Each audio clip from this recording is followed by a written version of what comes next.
Some words don't just disappear after they are spoken. They don't float away.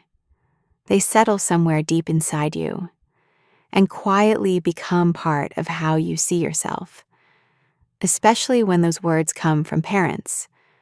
Because as children, we don't question them.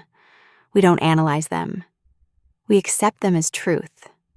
And over time, those words can shape confidence, identity, and even emotional health. Not because parents always mean harm, but because words spoken in moments of frustration can last a lifetime in a child's memory. Here are 8 hurtful things parents say that can affect children far more deeply than most people realize. Number 1, why can't you be like them? At first, it may sound like motivation, a comparison meant to push improvement. But to a child, it doesn't feel like motivation. It feels like replacement, like who they are is not enough. And slowly, something shifts inside them. They begin to believe, I'm only valuable if I become someone else. They start comparing themselves constantly, not to grow, but to measure worth. And no matter how much they achieve, it never feels like enough.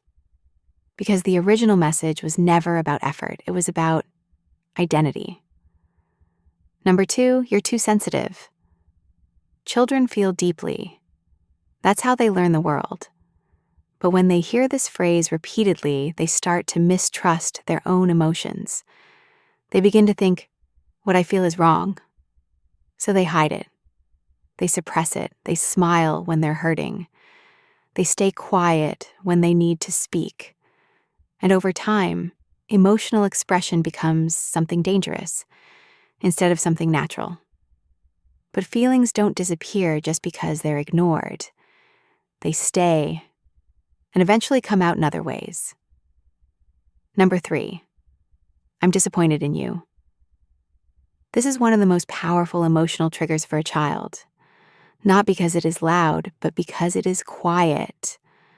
Disappointment feels personal. A child doesn't hear, you made a mistake. They hear, you are a mistake. And that misunderstanding can stay for years. It can create a fear of failure so strong that even small mistakes feel unbearable. Because they are not just avoiding failure, they are avoiding the feeling of losing love. Number 4, stop crying. Crying is not weakness, it is communication. It is how children release emotional overload when they don't have the words. But when they are told to stop crying, they don't just stop tears, they stop expression. They learn to lock emotions inside. And later in life, this can become difficulty in understanding feelings at all. Not because emotions are gone, but because they were never allowed to exist safely. Number 5, you'll never be able to do that. These words don't just discourage, they define limits. And children believe limits set by parents more than anything else. Even if they forget the moment, the belief stays.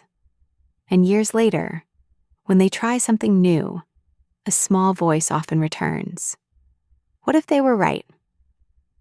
This is how confidence is quietly replaced with hesitation.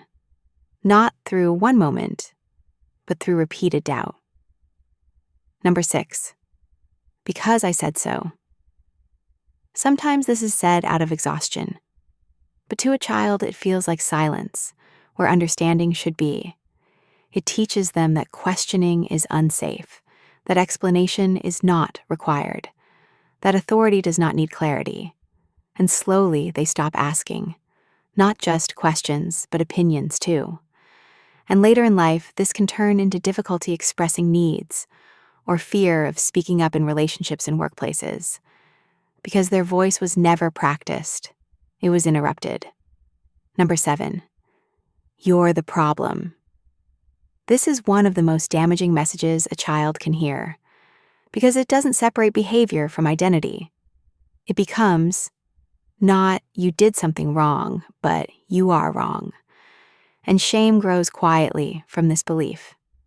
A child begins to internalize everything as their fault, even things they cannot control. And as adults, This can lead to over-apologizing, self-blame, and difficulty feeling worthy of kindness. Number 8, I sacrificed everything for you. At first, it sounds like love, but emotionally, it often creates weight instead of warmth. A child begins to feel responsible for someone else's happiness. They may feel guilty for having needs, guilty for making choices, guilty for simply existing. And later in life, they may struggle to live for themselves because they feel they are always owed to someone else. Love should never feel like debt, but when it does, it becomes difficult to separate love from obligation.